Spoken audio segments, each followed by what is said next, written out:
Okay, so KO has been a recognized force in the South African hip-hop industry for years now, obviously dating back to his influence with Teargas, with like 18 to 19 years of experience of dropping top charting bangers. He's even helped pioneer the careers of people like Mai, Kid X, Muesli, etc. So with KO, his greatest strength is adaptability. He can fit into the evolving music industry while staying true to his roots. From the days of Teargas to solo hits like Kara Kara and SETE, he's actually always proved that he is always one step ahead. But these are things that I can rightfully say, shucks, I deserve them. You know what I mean? Like, I earned it. Yeah. The fact that, like, I can still do what I do today and a brand calls me instead of calling a newer guy. They'll be like, yo, we think you're a better fit. I earned it, big dog.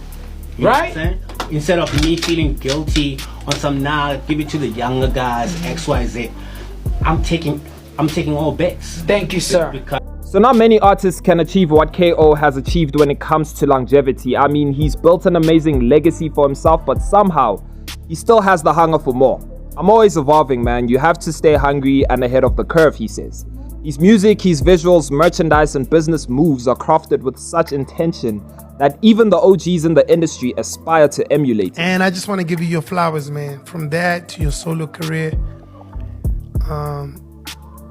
what you did with We Rollin', matching or merging the North and the Hood, mad dope. And then just your career, man. You kept on dropping hits. Kara Kara, classic. Skhanda World 1, classic. And broke records. For those who don't know, Kara Kara was the first SA hip-hop music video to do 1 million views. I don't know if you guys know that. That was the benchmark. To maintain a level, you've got to keep your feet firmly on the ground. I don't walk around like a celebrity. I refuse to be a slave to that concept because I want the freedom to make mistakes like everyone else. I'm a normal human being, and that's something I prioritize above my work. We've all heard of the saying that goes something like, be the hero long enough and you'll live to be the villain. Something like that, right? And I respect KO.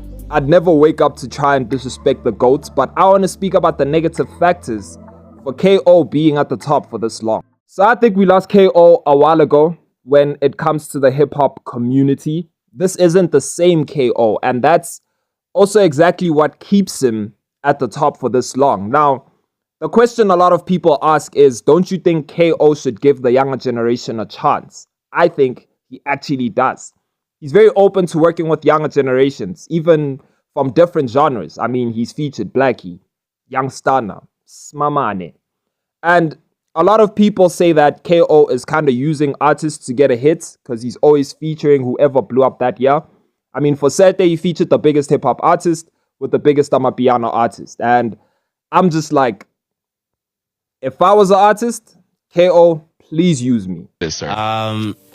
So I never really was on that mission, you know, but unfortunately towards the end of the Teargas run, after the last album, Number, Sure.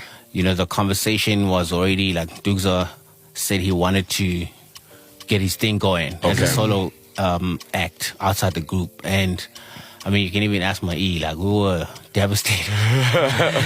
You're like, wait, what do you mean? Yeah. You know?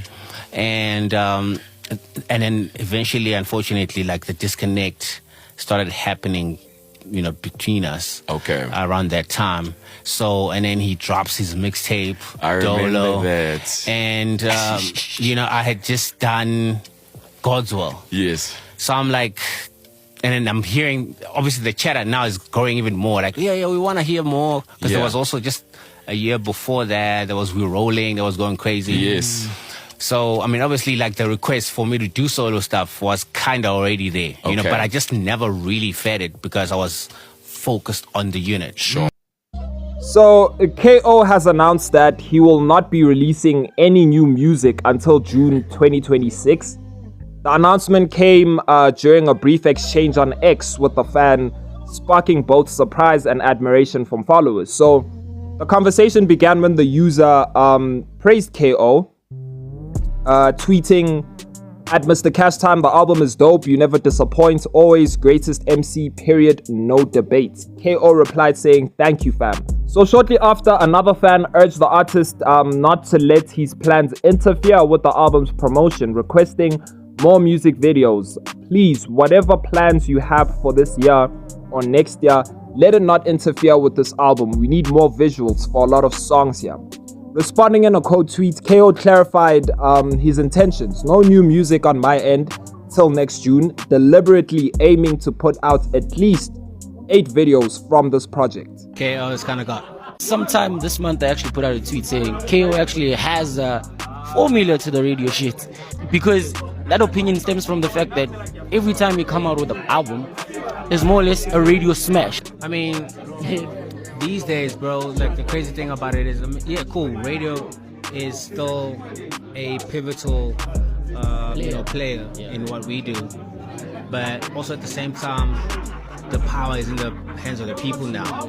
You know what I mean? Because you can't force someone to stream a song, but if you can give the song a fighting chance in the conversation, in the selection. KO then said, "I think the age where I'm at right now, I don't only just want to be remembered as a dope rapper. I now want to be even more international, especially in the climate that we are subjected to as a country right now," said the multi-award winning artist. "I don't want to shy away from the fact that there are socioeconomic issues that we are growing up under. And whether we want to mask them and hide those things from the rest of the world or not, they are a reality." So KO makes a very, interesting point by talking about socioeconomic issues, because I think most of the new generation do not attack socioeconomic issues. We don't talk about the things that are happening in our townships or things that are happening in the daily life of a black person in South Africa. And I think the old generation is still speaking about these things, whether it's things that happened back in the day or things that are happening right now. The older generation are still tapping into these problems, speaking about these problems. So I think for now, until our younger generation artists decide to grow up and, start tackling certain issues and start tackling certain political issues, then I really think we still need OGs. We still need Abo Questa. We still need Abo KO. Because for real, man, I don't want to lie to you guys. The only voice of South African hip hop we have left, it's the OGs.